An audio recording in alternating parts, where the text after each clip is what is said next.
Good morning, my friends. First, I would like to apologize that I'm not able to speak in the language of this soil. I apologize for that. Unfortunately, I'm from Tamil Nadu, where we are more language chauvinistic, and in my younger days I was not even able to learn Hindi. It's a good thing or bad thing, that's a debatable thing, but I'm sorry for that. I'm not able to communicate with this your language.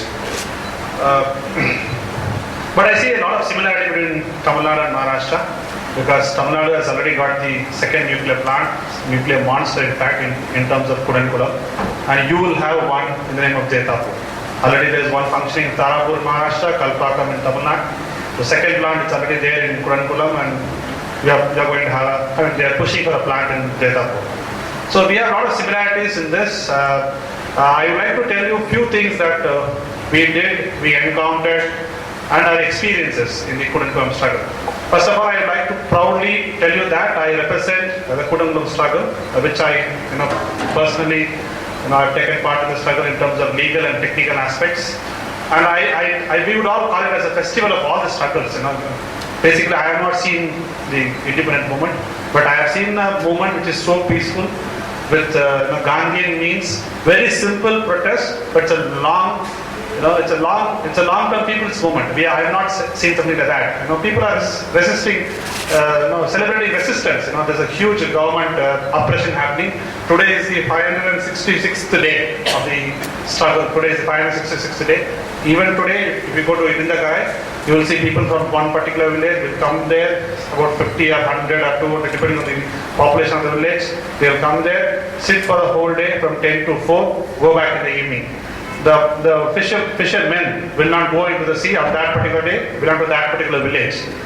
This is how they generate money. Every week they sell their catch. If a family earns 10,000 rupees, they give 1,000 rupees to the struggle. All the 24 villages in that coastal belt do this routinely, in a very, very professional manner. Why I'm sharing this is because Maharashtra is facing a struggle in terms of the Jetapur nuclear energy protest. So we will have to learn experiences from all these struggles that happened across the world. So I see a lot of similarity between Tamil Nadu and Maharashtra.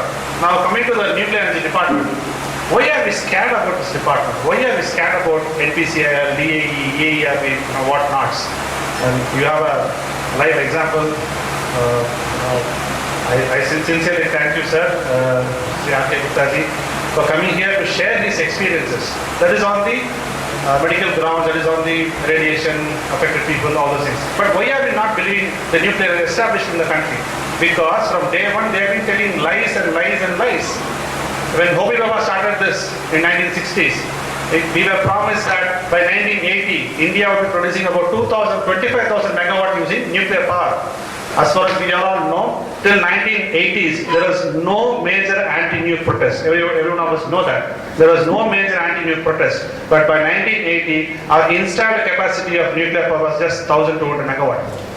The original plan was to produce 25,000 megawatt. But what went wrong? Is the incapability, or is the department really capable of doing that? That's a big question. Okay, in 1970s, Vikram Sarabhai came to the Atomic Energy Establishment and said India's nuclear energy program is not moving ahead with the way that they wanted to do. From now on, from the next year on, from 1975 on, every year we will add 500 megawatt of nuclear power. This was what Vikram Sarabhai said. India got its first 500 megawatt plant in 2005. I'm saying, this is you have to learn from the history. These people running the Atomic Energy Establishment are capable of telling lies, only lies. I think they are the descendants of the propaganda minister of Hitler, Goebbels, who said, if you keep on talking a lie in the public, it will become a truth one day. That's what these people are following. And today they are saying that India has got a 3-stage nuclear program. They are building up a fast-breeder reactor in Kalpakam. What is that? Fast-breeder reactor? It will breed more fuel than it consumes. Is it science? Everywhere across the globe, across the world, technologically advanced countries like America, Japan, Germany, France have closed their fast-breeder reactors. Why? Liquid sodium is a coolant and moderator there. Liquid sodium's property is it will catch fire even if the moisture touches the atmospheric moisture touches that. So no one is able to manage liquid sodium, and India says we are first in a race where no one else is running. India claims that we are first in the fast breeder reactor. The unfortunate thing is nobody else is running, only India is heading in the direction, thinking that we will be able to produce the fast breeder reactor. The original plan of the fast breeder reactor was to be installed in 2004. Today they are saying in 2013. Now they are saying in 2014. Is this establishment capable of designing, developing, running, managing a nuclear establishment? No. This is what our experience says. This is what their own history says. Our country, our nuclear establishment is not capable of doing this. Even after 60 years of the nuclear program, we are producing only 2.7% of our installed capacity. Our installed capacity today stands at 2 lakh megawatts, and our nuclear establishment stands at 4,780 to be precise. So what is that installed capacity? You have got four-wheelers, two-wheelers, right? Everybody knows a four-wheeler. There is a speedometer which says 220 in a four-wheeler and 160 in a two-wheeler. Maximum rating. This is what. So will you be able to drive your car at 220 always? No. You can't drive a car in 220 always. What you can do is maximum 140, 150. So that's what installed capacity. And the installed capacity of any electricity producing machine, nuclear reactor is a machine, is 1000 megawatt, but actually it will do about 60-70%. The Indian nuclear establishment's plant load factor, we call it as the efficiency of the machine is called a plant load factor. The Indian establishment is only 40%. So which means if tomorrow Kudamudam starts producing the electricity, if at all, it will produce about 400 to 500 megawatt, out of which 45% will go out of Tamil Nadu. 55%, 45% will get in Tamil Nadu, which is about 200 megawatt. India's transmission loss is about 30%, 140. Mega amount, 140 megawatt is what we will realize from Kudamudam, from one single reactor. For that 100 megawatt, we are giving a life-threatening risk to about 40 lakh people. There are 40 lakh people who live surrounding the plant in Kudamudam. So nobody is concerned about that. Nobody is bothered about that. Now we have got a very efficient, energetic, good-looking PM Prime Minister, ministers in Prime Minister's office, Narayan Swamy. He talks things as if he's a direct descendant of Albert Einstein. He says Kudamudam plant will not give you radiation, is most green, most clean. What is this? They are saying they're comparing this with the background radiation which is available already there in each part of. Yes, background radiation is available in each part of the world. Nobody denies that. But what has happened?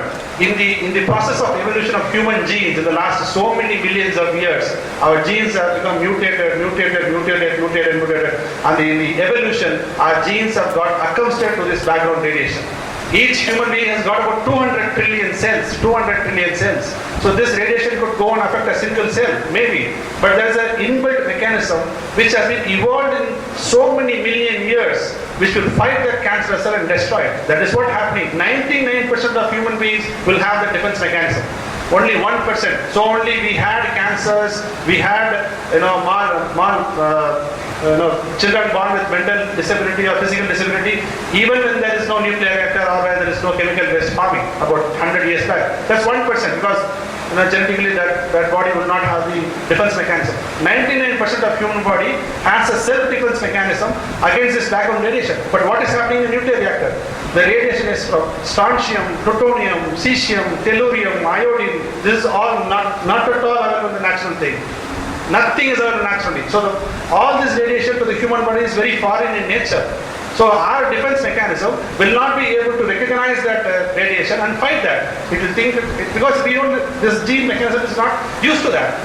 This is what we have been saying, and they are comparing with taking X-rays. How many X-rays human will take in his lifetime? Maybe 10 X-rays, 5 X-rays. How many? But there are daily routine emissions from a nuclear reactor, which is alpha, beta, both alpha, beta, gamma. All these radiations come out every day, every minute, every second.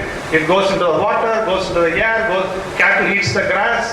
The cattle gives us milk, we drink the milk, children drink the milk. It's a chain. It's not a single thing. It's a chain. So These people talk about background radiation. Then they are saying nuclear energy is green.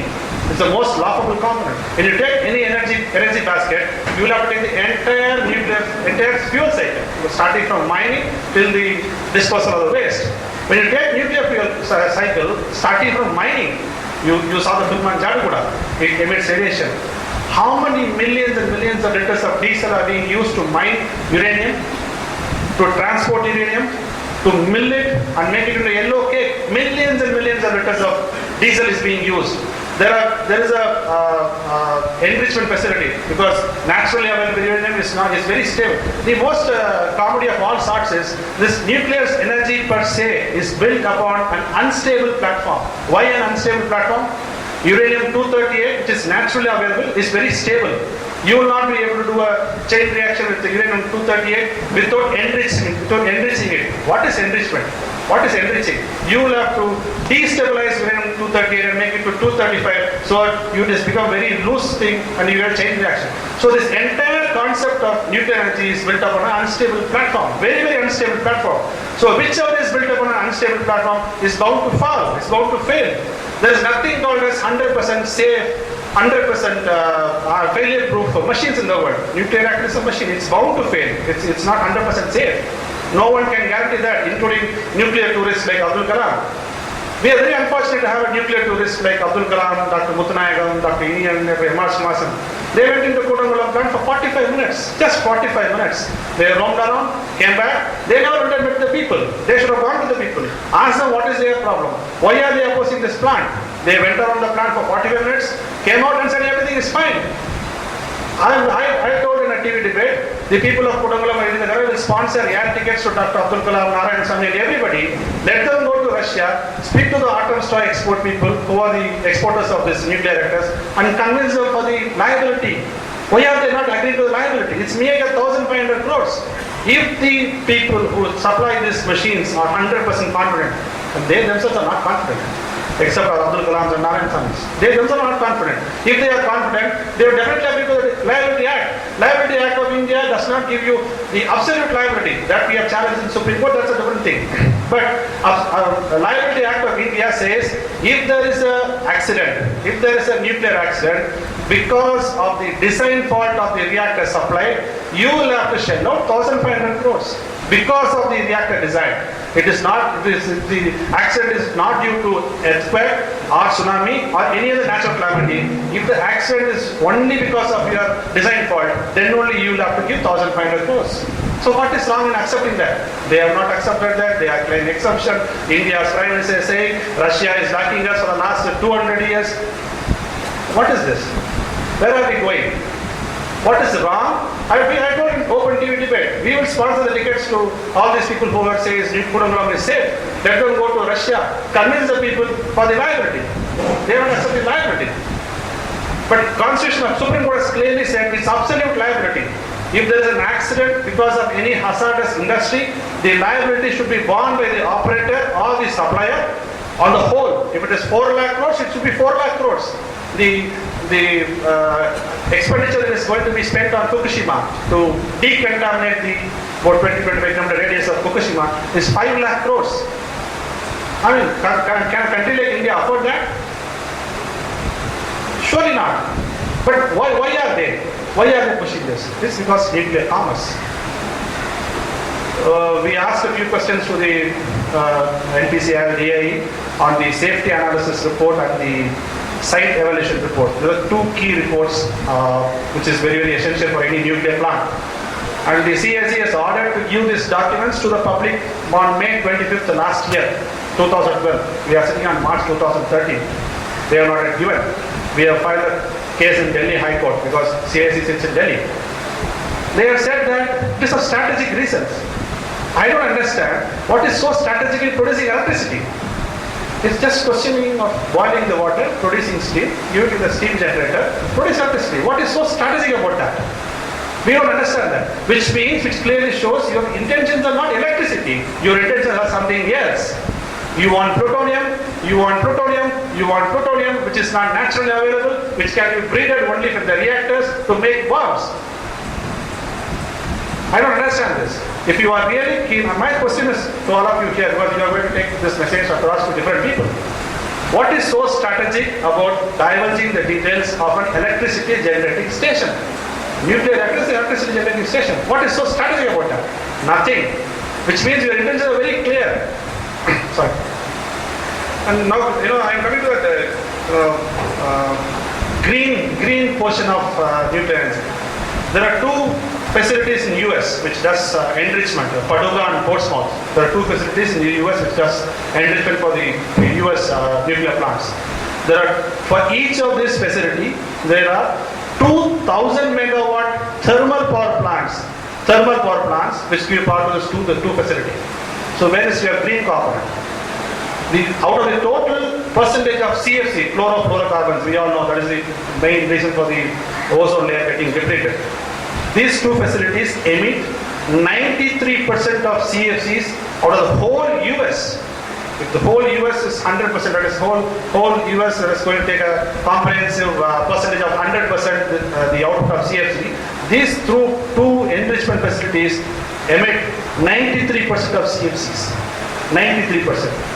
Believe me, friends, nuclear energy is not green, neither cheaper. I can give you a lot of examples.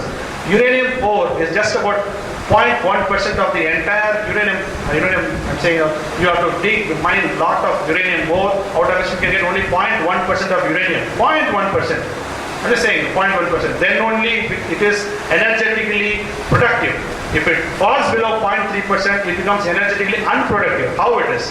The amount of energy that you would spend on milling this uranium is the same amount of energy that you will produce out of this uranium that you have mined and milled. So it becomes energetically unproductive, and such high quality reserve uranium in the world is very finite. You have a definite number of volume. If we want to power the entire world today using uranium, this uranium will be sufficient only for 3 years' time. Only 3 years' time. The concerns of Indian societies have been blocked by the popular media, mainstream political parties. We have got a few questions to ask them. The world's finite uranium, in the whole of world's finite uranium, Australia has got about 23% of world high quality uranium. 23%. Not even 1 megawatt is produced there using nuclear power. Not even 1 megawatt. They know it is inherently dangerous. They are happy to export uranium to a country like India. Our Prime Minister is also very happy. He goes and says, we have got nuclear energy, nuclear security, whatnots. So we have been fooled by a political establishment, by a mainstream media, everybody in the name of development. Are we really a developed country? 65 years after independence, we are not able to abolish manual scavenging. Forget about treating nuclear waste. We are not able to handle human waste in the last 65 years. How are we going to handle nuclear waste? So we filed a case in Supreme Court against the Kudankulam plant. We were very clear. I probably am telling my experiences because people from Jayapur are here. You can take some leap out of it. We are very clear from day one that the struggle committee is different from the legal and technical committee. I represent the legal and technical committee.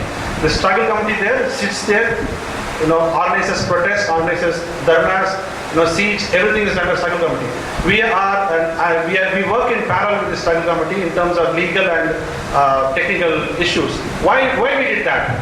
Tomorrow, Indian courts, how they function, everybody knows that.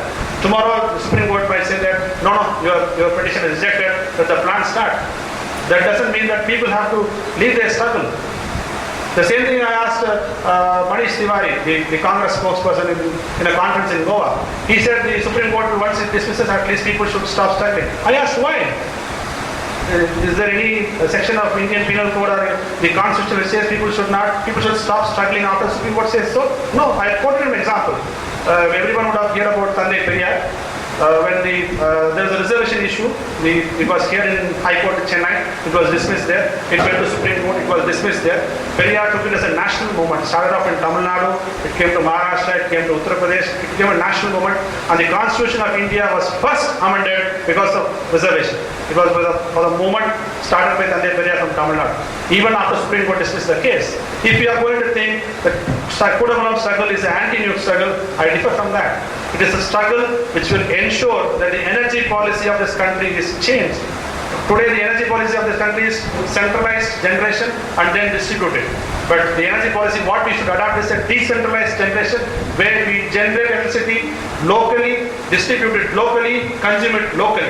That should be the model in which India should follow. Because we can generate power using solar, wind, biomass, geothermal, ocean thermal. India has got a coastal area of 7,200 kilometers here. What else do we need? 7,200 kilometers.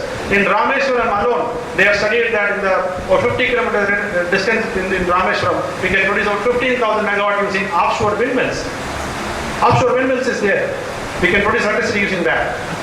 The government is aware of that. That is the problem. The government is aware of that. They know that they will be able to produce electricity using renewable energy. Just because their intentions are not electricity, something else, they are getting into nuclear reactors. This is very clear and evident. Also, I would like to, on the struggle issue, so we were very clear from day one that legal issues will be taken care of by us, people's struggle will be different. The same methodology could be adopted in Jaitapur also. And the basic point that we want to stress is, we never challenge the nuclear policy of a country in the courts, because courts, they are very clear that they will not interfere in the policy matters of the government. So what we did was, we challenged the process in which this policy was being implemented. You have got every right to challenge the process. There was no public hearing, so we challenged that. The government's own committee recommendation, 17 recommendations of a task force constituted by the government of India post Fukushima were not implemented. They were very clear that they will implement the next 2 years. So we challenged that. They didn't have a plan to dispose waste, because original agreement was the waste will be taken to Russia. Now Russia is saying, no, we are not able to feed our people, so how will we manage waste? So you keep it yourself, let your people use uranium, plutonium, strontium, we are least bothered, so keep it there. So the government, on behalf of the government, the Attorney General submitted a affidavit in Supreme Court saying that the waste from Kodamangala will be dumped in Kolar in Karnataka. Kolar stood up, 1 day struggle, just 1 day struggle.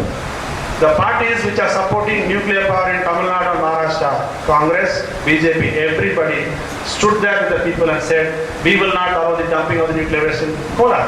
The Prime Minister, which is the Chief Minister who represents the BJP, said openly that, why Kolar? Anywhere in Karnataka we will not allow the nuclear waste to be dumped.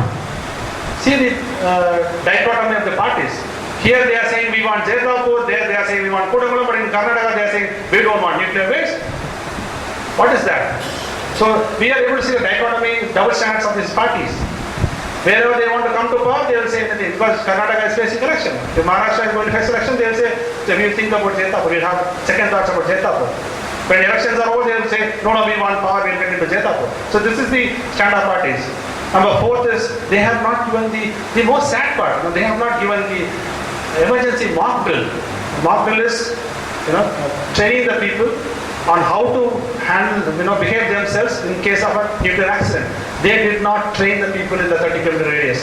A funny affidavit was submitted in the court saying that they will train the people of each village once in 2 years time, right? This year they will train one village. 2 years after another village. 2 years after another village. Which means they are assuring that accidents will not happen in the set time. So we have challenged that. The Supreme Court has said that. This is very, very simple. Every day, once the 6 reactors of Kodamangala starts commissioning, every day 4,200 crore liters of water will be taken in from the sea and let out into the sea, which will be on higher temperature with radioactivity. You don't have to be a marine biologist, you don't have to be a marine ecologist to understand the devastating effects that will cause the next 40 to 60 years time. It's pure common sense, sheer common sense. This all came out in the process of a legal struggle. I'm again insisting on the struggle company in Jaitapur to look at the EIA carefully. What are the drawbacks in the EIA? We went with that. What are the drawbacks in the EIA? Please don't mingle the people's struggle with the legal struggle. It has to be completely different. That has to be completely different. Because courts, Indian courts, you can never, we can buy time. Supreme Court, why we are there in Supreme Court is, it has given us 1 year time. Though Supreme Court has not stayed the commissioning, obviously the cases is pending Supreme Court, the government will also not rush through. So we will get time, by the time anything happens. So please ensure that legal process is taken up by the separate set of movements or people, and don't mingle it with the people's side remedy. On the Russia and the France companies that supply these reactors, Indian government has become a real estate agent. Real estate agent, I'll tell you how. You take Mithivirdi, GE and Hitachi, Jaitapur, Ariba, Haripur and Kudangalam, Atom Star Export, Kovada, another one. So they are become real estate agents, dividing this land to different companies of different countries. Even to buy a small ball pin which is used in government offices, they go for three quotations. For such a major project, they are least bothered to go for a quotation or for a tendering process. They allot this land. What is that? You are not following your own laws. How can you allot a project, a supply to a country, to a company without following the tendering process? We have experienced this in terms of Russian technology. In 1980s, when India went to Russia to buy a nuclear submarine and buy a fighter aircraft carrier, it was called Admiral Koshkov. It was abandoned at that time. Now India has purchased that for millions of dollars and rebuilding it in the name of INS Vikramaditya. 7 out of 8 boilers have failed in INS Vikramaditya. There was a test run about 15 days back. 7 out of 8 boilers have failed in INS Vikramaditya.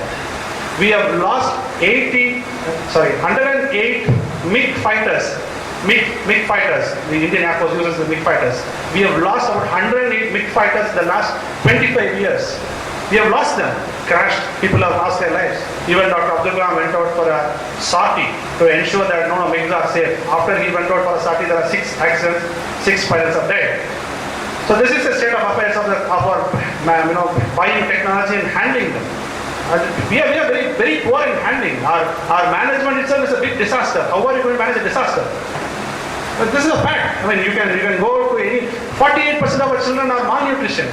Every year, 38 lakh children die because of not availability of proper medical facilities or proper nutrition. 38 lakh children die every year out of the 2.5 crore children born. So is this our farmers? Last 15-20 years, we have lost about 2.5 lakh farmers. They have committed suicides. So all this has been happening in terms of development. All this is happening in terms of development. I have a simple question. Countries like US, Japan, Germany, France, the so-called technically savvy, technology superior countries, will they now be able to produce a motor car? A simple motor car? Why are they not doing that? Why are they pushing that to India? Countries like India. It is not only cheap labor, my friends. It is not only cheap labor. It is not only cheap labor. It is every car that we export uses 4.5 lakh liters of water. Every car, which we term as virtual water. Every car that's being imported of India uses 4.5 lakh liters of water. Every kg of leather that is tanned and processed uses 29,000 liters of water. Every cup of tea that is getting exported uses 90 liters of water. I'm saying, we forget about the environmental cost of each of the things that we produce. We only say raw material cost, manpower cost, electricity cost, land cost. But what is the environment? What is the resource cost? Where is the resource cost? 97% of our water is in seas. Out of the remaining 3, only 1% is available for drinking. We humans can't produce water. We can only process water. We can't produce water. Water has to be available naturally. The concept of environment is completely taken out of our minds. When Nehru said Bakranangal and Hirakud are the temples of modern India, it's not correct. The effect of big dams we have felt now, the environmental degradation. Not only that, it's the right of the river to go and join the sea. It's the right of the river. If the river goes and joins the seas only, the salinity level of the seas will be maintained and you will have evaporation, then water, then rain. It's a process, it's a chain. You cannot stop that. So our cost of environment on all these development projects has not been calculated all these years. We have been taken for a ride. Understand? My simple question is that these car companies and leather tanning companies, hatchery units in Tirupur, this is all technology which has come into India last 20-25 years in names of development and cheap labor. Does not mean cheap labor. It is export of our resources. It's export of our resources. We fail to understand that. Because the mainstream media and the mainstream political parties are not ready to talk on this. They are thinking environment is somebody else's subject. No, unfortunately not. It's our own subject. The fisher folks of Jaitapur and Kudankulam are fighting for their livelihood. It is not, they don't want your bangla. Abdul Kalam said, announce 200 crores. Announce 200 crores for every village. Why Kudankulam? That's the question we asked. He asked government to announce 200 crores some rehabilitation package, some modern hospital, some CBSE school and things like that. Do it for every village. Why only Kudangalam? So which means you are bribing those villages to accept the plan and start the plan. This is the basic fundamental question that we want to raise. We are talking on development. Nothing is being done. Only about 10 or 15% of the population are getting all this enjoyment, benefits, whatever it is. There's a Coca-Cola. There's a plant in Plachimada. The only people who fought against Coca-Cola, the whole world, is the people of Plachimada in Kerala. They fought tirelessly, rigorously for years together and ensured that the plant was closed. And Tamil Nadu was so welcoming. We have put that plant in Tirunelveli district now. Yes, the Coca-Cola plant from Plachimada was closed and put in Tirunelveli district in Tamil Nadu. We are very welcoming. People of Maharashtra and Tamil Nadu are very welcoming. We are ready to get ourselves out. We want to pay the multi-corporation. We want to be subservients of all these MNCs and whatever it is. We have got a prime minister who says only 5% of population can do agriculture. What is the whole? I mean, where are we going to feed 120 crore people? Are we going to buy import food? Can we do that? Importing food for 120 crore people? We don't have 1 crore or 2 crore people. We have 120 crore people, which means they have got a clear-cut agenda. They want to get into agri-business. It's no more an agriculture.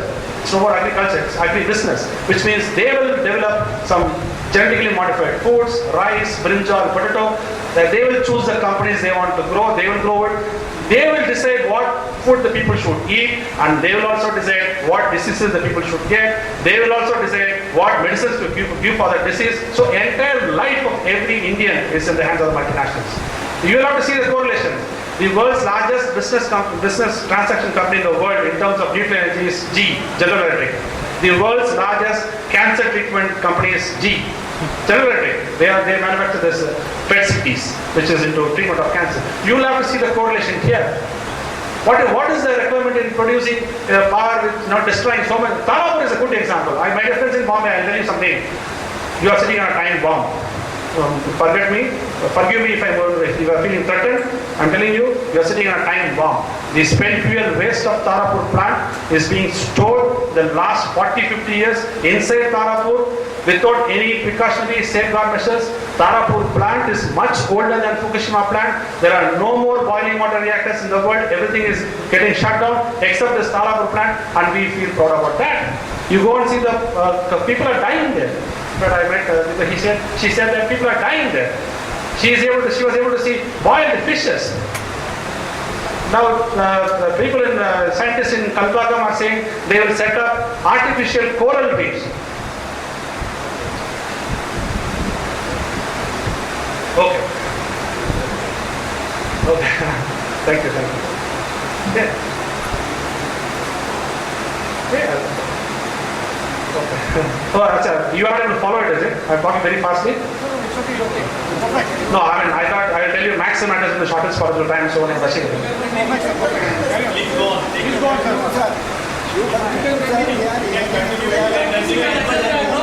Continue, sir. Continue. ते चालूच ठेवणार आहे. फक्त त्यांचा जर का वेग आहे ना, वेग तर ते भडभडून येते. मला स्पीड कमी पाहिजे असेल तर बोलत असतं. पण आपण सगळं हे काय माहिती, हे काय वक्तृत्व कला दाखवणं नाही कोणाचं. त्याच्यामुळे आपण सगळं एकच आहे. तुम्ही काय वाटते ते सांगत राहा, बस बाकी काय. You please sit down. So now this Kalpaka people are saying that they will set up artificial coral reefs near Kalpaka. Why? Because the natural coral reefs are gone. Your phytoplanktons, zooplanktons are gone. These are feeders for fish. Smaller fishes are eaten by bigger fishes. Bigger fish we catch and eat. That's a cycle. We are losing that. The same thing would happen. See, Kudangalam is a very, very significant and a very most important place because it's very close to the Mannar biosphere. There are only 2 ocean biospheres declared by UNESCO. Mannar is one of them, which is Gulf of Mannar. You have seahorse, sea cows, and whole bunch of oysters, sponges, which are rarely seen in any part of the world. It's available in Gulf of Mannar. So imagine a situation, 60 years if this plant starts running and they're day in, day out, they're going to dump so much of water in the plant. What will happen? Everything will be devastated. Everything will be vanished. Nothing will be there. I know fishermen in Kalpakam who were living there for 25 years back. They used to have a catch of tons and tons of lobsters. Today, every year, they are going to have only 5 kg of lobsters. Only 5 kg. Is it not a reduction in livelihood? It is not a reduction. You have to go to Kalpakam, Tarapur, see for your first hand how people are getting diseases, how people are, you cannot predict that only this disease will affect these people. No, there's nothing called as like that in radiation. You may get cancer, you may get multiple myeloma, you may get thyroid cancer, you may get heart attack, you may get cataract, diabetic. You name all the diseases in the list, you'll be able to, you'll get that if you're living near a radiation facility. Radiation facility means not only reactors, like the film that we saw, the uranium mining, Jaduguda, nuclear fuel complex in Hyderabad, the zirconium plant in Tuticorin. Radiation facilities, it's all. All the radiation facilities are bound to emit radiation. It's science. When a particle changes its form, it causes radiation. It's science. It will cause radiation. There is nothing called a safe radiation dose in the world. Somebody might accept 1 sievert, somebody will go bad in 0.5, some will be able to withstand 5. So it depends on each individual's body. And when we say that, the unfortunate thing is people say we are unscientific. We are unscientific. And they have foisted cases, my friends, you will not believe. There are 325 cases have been foisted on 226,000 people living around Kudangulam. 226,000 people have been booked under 325 cases, out of which 19,000 people have been booked under sedition and waging war against country. During the freedom movement in Tamil Nadu, there are 2,500 cases of sedition. Today in a nuclear protest, which is very largely peaceful, not even one single stone throwing incident has happened, this government has foisted 19,000 cases of sedition. What did they ask you? What did they ask us? Did they ask a share in the author's flats? Or did they ask a share in the coal block mines? Or did they ask the share in the helicopter deal? Or did they ask a share in the spectrum scam? They asked power to be produced using solar and wind. What does they ask you? What does they ask us? They ask the power to be produced solar and wind. What is so seditious in asking the government to produce power using solar and wind? What is so seditious in that? Today, a lot of my friends are asking, Kudangulam is built up, so you can fuel switch. That has happened in US in three nuclear plants. 3 nuclear plants are built in US. After the 3 million in 79, they converted the fuel instead of uranium to natural gas and coal. A few thousand crores will be extra to be spread on that, because the concept is same. You have the steam generator, you have the transmission yard. Only the core portion you will have to remove and make it as a natural gas based power plant. You can do that even now. And you've got 3,000 acres of land near the shore. You can build offshore wind farms, solar. It can be made as a role model for the whole world on how to produce electricity. I'm seriously saying how to produce electricity. Are these people, the people of this land, are they enjoying the benefits of this development? Again, no. How? In 1980, when our installed, 1989 to be precise, when our installed capacity was about 87,000 megawatt, India's total electricity production was about 87,000 megawatt, 51% of our villages did not have electricity. Today we are sitting at 12 years after, we are sitting at 2 lakh megawatt of installed capacity. It is more than double. Still 42% of our villages don't have electricity. 42%. So where has the electricity gone? It has gone to multinationals, it has gone to SEZs, IPLs, Mars, everybody. Not to the common man, not to the villages. So this so-called development has not trickled down. It has gone onto the pockets of few people who decide and run the government. Ariba is bankrupt. Government of India is trying to save them. Atom straw export is bankrupt. Government of India is trying to save them. So the presidents and prime ministers of France and Russia are coming to India and saying that, please sign the agreement with us, we will do this, we will do that. They are here to sell whichever they are not able to install in their own country. This we need to remember this.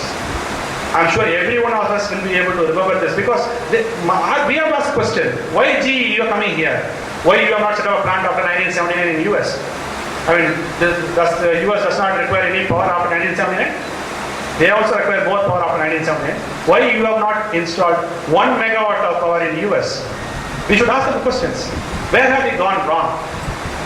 In fact, we would, environmentalists like us, say, right from our day of independence, we have gone wrong. Right from Jawaharlal Nehru, when he said the big dams are the temples of modern India, that itself is wrong. Our so-called green revolution is completely failed. Our soil and water has completely gone, non-fertile, non-usable, anything. Even Dr. M. S. Swaminathan, who pioneered the Green Foundation, has agreed openly green revolution is a failure. The fertility of the soil has gone down drastically. Our water sources have gone. We have got real estates, flats, bus stands, courts coming up on lakes, ponds. We have lost all our traditional water harvesting facilities. We have lost everything. And my dear friends, remember, the government of India is planning a national framework on water, which will make water as a commodity. It is not a resource. Which means only private companies will be able to take water, process it and give it. Even for agriculture also, you need to pay and get water for your agriculture. Tomorrow, 10 years down the line, you might sit in a toilet and call up your friend, please recharge my card, I want to watch the toilet. I mean, that stage is going to come. I'm honestly saying, have you ever thought about, we will drink only cool drinks? We have lost all our fruit juices, tender coconuts, everything, buttermilk. We have lost everything. What we have got in the market now? You go, either you go have a Coke or a Pepsi. Whereas our traditional juices, all these dusters have gone. We have lost everything because they are so might. They are very strong in their might with power, money, everything. They can finish off like anything.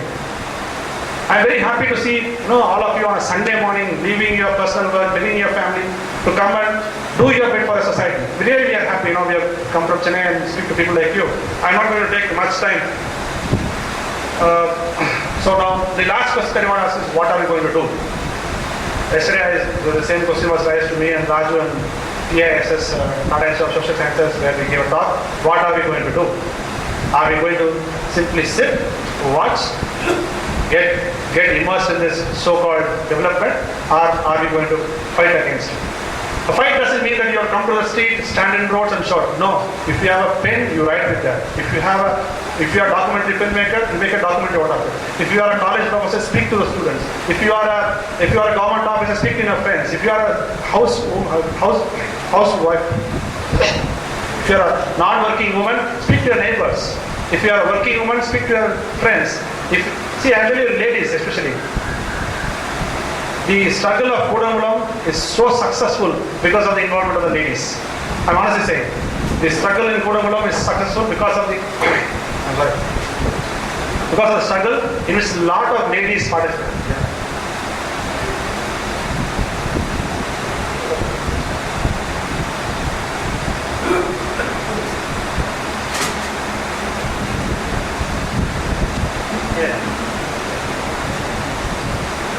Thank you.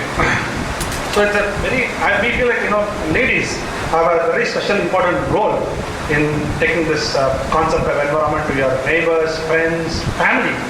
Your family, first educate your family, children, father, mother, brother, sister, uncle. First educate your family. Second thing is politics. Unless and until we show our mind into politics, we will not be able to get a change.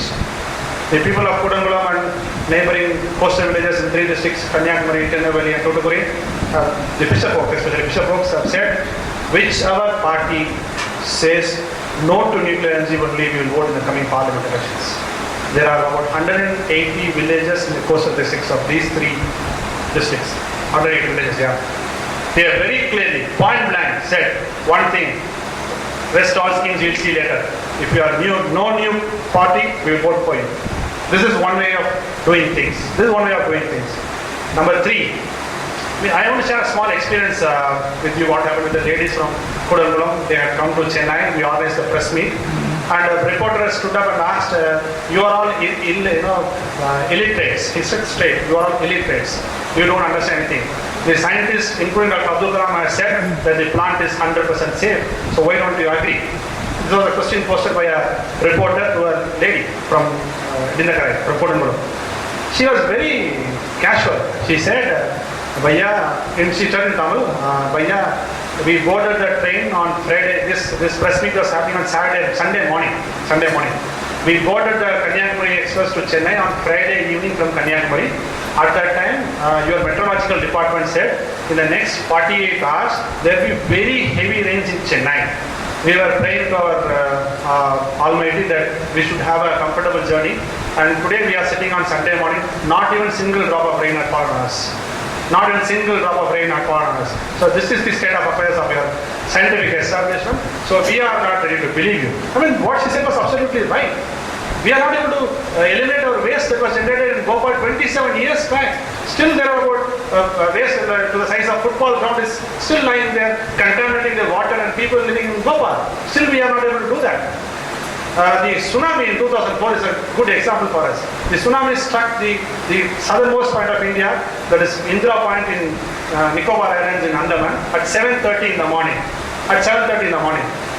Please see the timing, my friends. It struck Nagapattinam and Chennai, Kannur coast at 8:40. At 8:40. Nicobar, Indira Point has a three bases for Navy, Air Force and Army. Three forces are stationed there because it's a vital point. So you will have the best of the best equipments there for communication. It struck 7:30, it struck Nagapattinam at 8:40. You have got 1 hour and 10 minutes time. Can't the government not have evacuated the people in Nagapattinam and Kannur?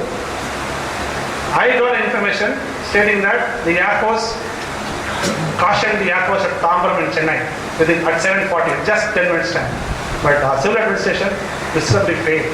They did not. We lost 13,000 people only in Nagapattinam. Forget about Kannur, other areas. Only in Nagapattinam, we lost 13,000 people. 13,000. In fact, now we were discussing, people, the conscience of the civil society has become so bad that he will not even bother if you lose 1 crore people, because we are 120 crore people. That's Ataya, 1 crore family. What is going to happen if you lose 1 crore people? That is the mindset of our common civil society. We will have to question the conscience of this nation, the soul of this nation. I feel Kudangalam struggle has done that. It has questioned the soul, the conscience of the nation. What is development? For whom the development is, and who is going to enjoy the development? This struggle has questioned that. I am sure that the fisher folks of Jaitapur, the downtrodden and oppressed people of the Jaitapur and surrounding regions will have this valor and fight till they stop this Jaitapur plan. I am sure of that. I am very confident of it. We should not leave. This is not a generation for ourselves. This is not a fight for ourselves. It is a fight for the generations. It will spoil our generations. It will spoil our future generations, spoil our soil, water, air, everything. Everything will get contaminated. I mean, you've got posters and photos outside which will explain the effects of radiation on different people, on different places, different facilities. It's absolutely science. What we are talking is absolute science. It is not unscientific. Asking them to produce power is solar and wind is unscientific. I mean, is it unscientific? No, it's science. Radiation will cause cancer and other diseases. It's science. It's not unscientific. This is science. This is science. I asked a group of youngsters, a college in which I addressed about 3-4 months back. They are saying, we have this, we have that, we have that. I said, fine, we all have that. Do you think what is development? Having a 24 megapixel camera in your Nokia phone is a development? Still my brethren are carrying the human waste in their heads, getting into the manholes, risking their lives. Every day at least 3 or 4 people die because they are getting the manholes. Can't we find a product for that? You have got colonoscopies, endoscopies, which will have a small camera, which will go into that manhole. There's a vacuum sucker which can suck that. Can't we develop a machine like this? Just asking you, so where are we going? We are not bothered. We want only the multinationals to survey at the cost of our lives. Forget lives. Our resources, water, air, minerals, everything is getting exploited today. Everything. So my dear friends, this world is at least this country is going bad, not because the bad people doing bad things. It's because good people like us not questioning them.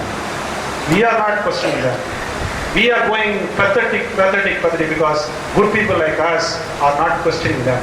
A day has to come when I'm not saying day has to come 10 years after, from today, from tomorrow, we will have to stand up, raise our voice in any form. I'm not saying go to the street, go hunger street, no, in any form. Put a status in your Facebook, put a post in your Facebook, share it with your friends, let them share. Arab Spring, Jasmine Revolution, which happened in the Arab, was just started on the Facebook. Everybody knows that. If you are a writer, please write a column in the leading magazines. If you are a documentary, make a documentary film. That's what I'm saying. This earth, we should consider this earth not as an asset that we have inherited from our forefathers. It's a liability that we need to repay to our future generation, to our grandsons and granddaughters with interest. We have to keep this in mind in whatever we do. And I really thank you for this patient hearing, and thanks for this opportunity to share my experiences. Thank you one and all.